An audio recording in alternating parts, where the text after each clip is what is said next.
Today we're going to be taking a look at the Ultimate Edition Wave 9 series figures, Stone Cold Steve Austin and Ric Flair. Of course, two absolute icons of the wrestling industry. Ric Flair, one of my absolute favorites of all time. I've actually got to meet him. Fantastic human being, great wrestler. Stone Cold Steve Austin, if you were anywhere in the 90s, you could not go anywhere without being swept up in Austin 316 and just absolutely one of the most over wrestling superstars of all time, specifically in that time frame. Middle to late 90s, I mean, he was just absolute king and he could do no wrong. Looking at these boxes, we do have the exact same form factor and styling of all the other Ultimate Edition boxes. So if you're in the box collector, these are going to line up with you perfectly. On the side here, we've got our nice little portrait shots of both Steve Austin and Ric Flair. On the back of the packages, we've got our glam shots of the action figures posed up here in the top. And at the bottom, we have our nice little shot of the wrestler in the time period wearing the gear that these action figures are based upon. Then we have a little brief character bios and some blurb down here, which is more than we typically ever get from Mattel. So it's nice to see a couple sentences written down there. And then on the other side, we've just got the, namesake there, Ric Flair, Stone Cold Steve Austin, nothing really to write home about. And of course, we have our open window box display. So let's go ahead and get them out of the plastic prisons and check them out up close and personal. And here we have the Nature Boy himself in his dark purple pink boot outfit. I remember this from the late 80s, early 90s, specifically like I think 1990 NWA, WCW Wrestle War. I think that's when I kind of remember this outfit. This is kind of commemorating, but he did wear the pink robe and setup a couple of times, but specifically the NWA Wrestle War, that's when I remember it the most. He looks great. I think they did an excellent job on the head sculpt. I mean, this is, Ric Flair at its finest. The details, the hair, not quite a mullet, but still looking sharp. Obviously, with an Ultimate Edition figure, he's going to have great articulation. However, because of his long flowing locks, he's not going to have a whole heck of a lot of mobility on the head. So that's as far down as he's going to look, as far up as he's going to look. Going to get a little side to side, but again, not much because his hair is going to end up touching his traps there. And of course, you can spin the head all the way around. He does have the butterfly joints. Now, everyone is typically, one side of the fence or the other on the butterfly joints. A lot of people like the added articulation, but they just don't like the, inward cuts of the butterfly joints. But regardless, gives you all sorts of crazy articulation. You can get his hands hostage style all the way back there behind himself. And of course, you can rotate him 360 degree at the shoulder. Got a 360 degree rotation at the bicep. We got double hinged elbow. 360 degree rotation at the wrist, as well as a horizontal hinge. We do have a ab crunch, so you get it that far forward, that far backwards. You're gonna have 360 degree rotation at the waist. Legs, ball joint, so you can get a complete split there. You're gonna be able to kick that far forward and not back at all. And I mean, literally, you will not be able to move this leg backwards in its upright position because his leg, back of his quad there, will hit the bottom trunk and prevent it from going backwards whatsoever. So that is a little bit of a disappointment. We do have a thigh cut here for 360 degree rotation. We got double jointed knees. The knee pad's not really hindering it too much, but you can slide that knee pad on and off should you wish. We do have a boot cut high up top. Then we have a toe bend. We have some ankle rocking, but not a whole lot. It's pretty stiff. Forward, backwards. The toe thing, I get that for a lot of action figures. This one specifically, or these wrestling figures, not so much. I mean, unless you're posing your wrestler to be running, the toe bend just never really makes sense to me. And of course, you do have peg holes at the bottom of the feet. So he does have great articulation. We do have an alternate head for him. It looks fantastic. This is the Woo head. They did an excellent job on this. I mean, again, like the standard head that comes on here, the sculpt, the details, everything looks pretty good. No real complaints on it. Blue eyes, Woo face looks great. Mouth paint, everything's looking good. We do have some alternative hands as well. So we got the number 1 fingers pointed up. Each finger has tape on them, so those look good.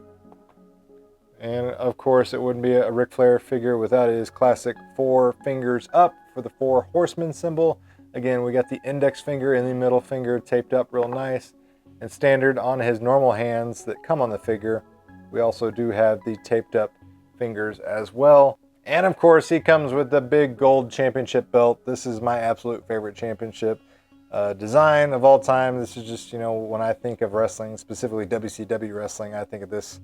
But here, this is the piece de resistance. This is the pink flower robe. We get the nice, you know, pipe trim here around the collar as well as the sleeves. So he's got that nice, you know, faux-esque fur. Obviously, this is not actual fur. Like I said, it's more akin to something like a pipe cleaner. But the design, the nice little, you know, hit accents of the floral pattern, as well as the faux rhinestones and gemstones that catch the light. Excellently done. You got the oversized collar, so on the back it overhangs onto, you know, his shoulder and lower back. This is Nature Boy. And it is sewn down here in the middle, so it's not going to free float or anything like that.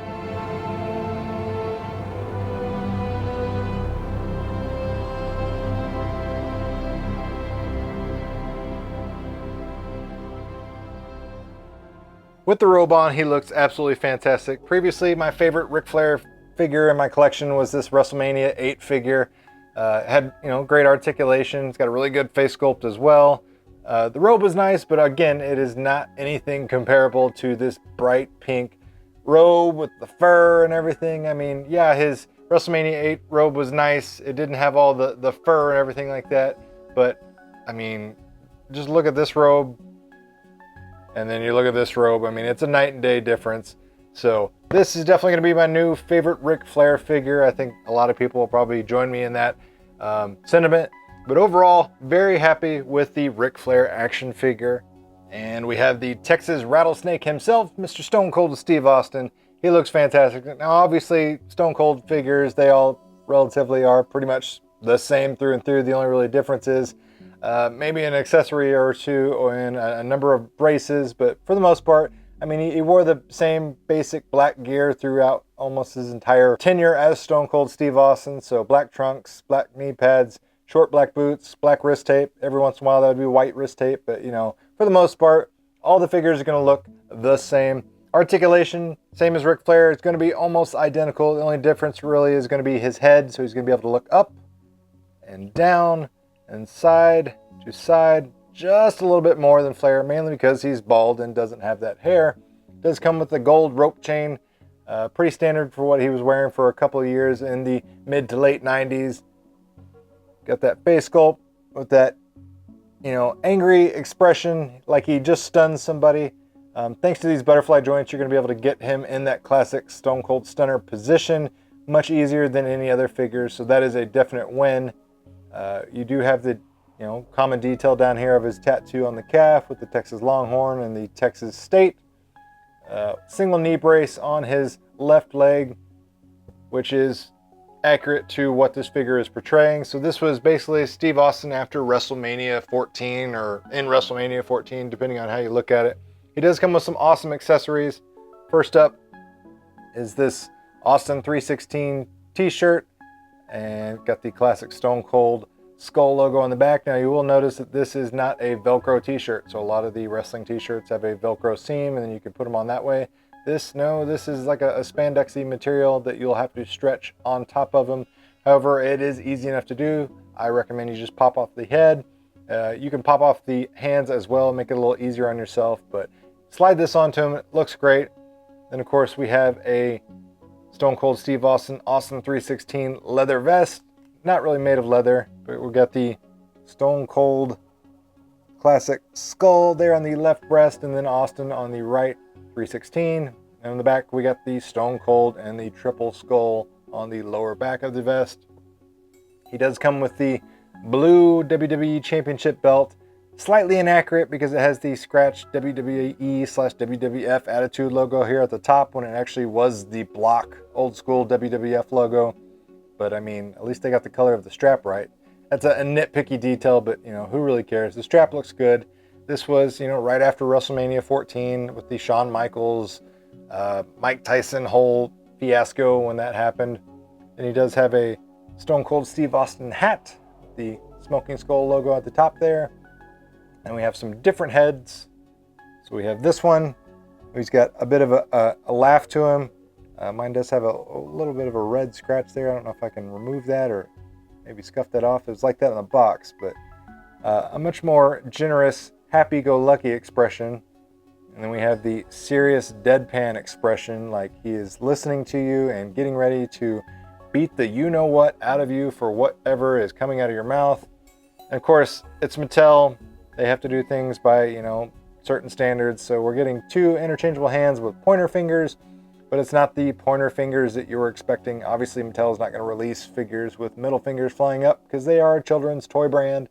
I get it. I understand it. There's other people out there that can sell you and or provide you a finger of Stone Cold Steve Austin flipping the bird if you wish.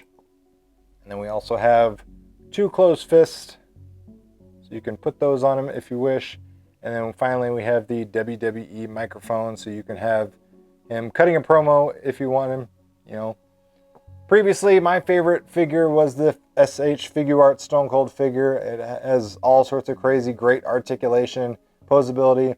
It did come with middle fingers and everything. The only downside about him was scale. So obviously the SH Figuarts is much shorter than what we're getting with WWE Basics, Elites, and in these Ultimate Editions. So these SH Figuarts figures that I have just never really felt suited to be posed and, situated with the rest of my action figures just because they were so much smaller. So this is going to be checking all the boxes, gives me an ultimate, articulation style. We got a great look, got all sorts of great accessories. The only thing we're missing is the middle finger, but I can live without it.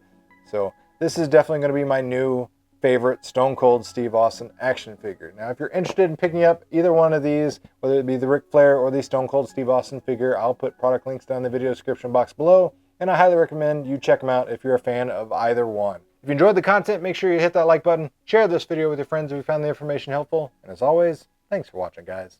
It really means a lot.